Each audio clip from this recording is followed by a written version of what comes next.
Phrasal verbs. Phrasal verbs are used to indicate the actions. They are mostly used in spoken English and in informal context. Suppose you are writing something, you use the language which is very formal, and you will try to avoid the informal expressions such as the phrasal verbs and idiomatic expressions also, right? So when there are two words, and one word has got one meaning and another word has got another meaning, and when they are put together they give another meaning. That is a phrasal verb. In a phrasal verb you have verb and preposition. For example, turn down. Turn down an offer means to reject an offer. So if you take the word turn separately and down separately, the meanings are different, right? Turn means to rotate, down to indicate the direction. So these two words have got two different meanings, but when they are put together they give another meaning, right? So that is why it's called a phrasal verb. Usually in a phrasal verb we have the verb and preposition, right? There are two elements. These are the two elements of a phrasal verb. If we take the verb look, and we can frame as many phrasal verbs as possible with the verb look. For example, look into, look after, look up to, look at, look through, etc. So look into the matter means to investigate the matter. Look up to, you look up to somebody, you admire someone, you take another person to be your role model. And look at, to just have a look at something, to see what is there over there. And look through the window.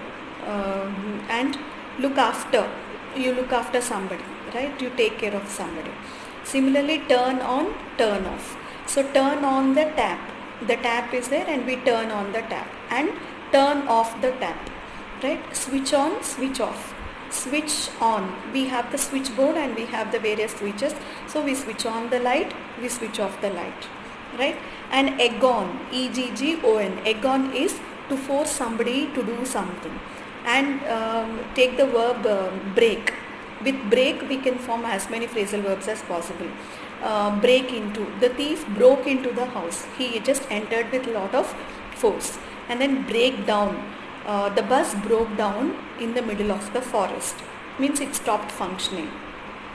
Break out, it has spread out, so the virus has broken out in the current situations, right? So you have both literal meaning and figurative meaning of phrasal verbs. For example, look out of the window. When you look out of the window, it literally means you are just seeing something through the window. And it has also got figurative meaning. For example, put me up tonight. Can you just put me up tonight? Put me up doesn't mean you are putting up something, a fence or something, but put me up has got a different meaning. Can you just allow me to stay in your house for this night, right? So phrasal verbs have got both literal meanings and figurative meanings also. We just need to understand whether that particular phrasal verb has been used in the literal sense or the figurative sense. Right? Now we have separable phrasal verbs and inseparable phrasal verbs. Separable phrasal verbs means you can divide the phrase. You can put an object in between. For example, Mary made up a really interesting story. Mary made up. Made up is the phrasal verb. A really interesting story. Story is the noun, that is the object. Right?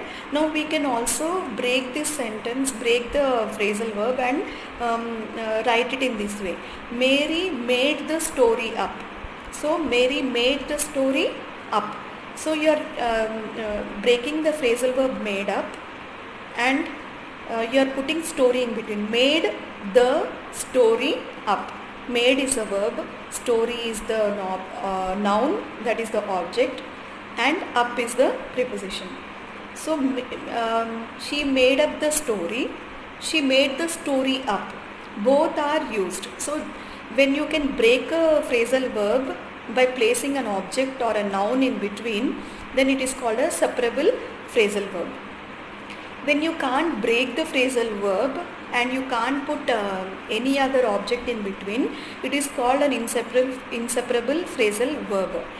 For example, I came across some old photos. I came across. Came across is the phrasal verb. A verb plus preposition.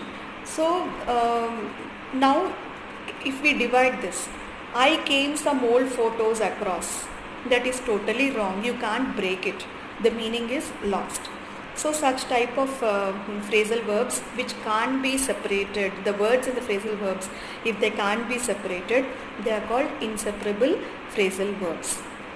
And then we have another rule. If at all you get pronoun it, then we can break the phrasal verb. She made it up.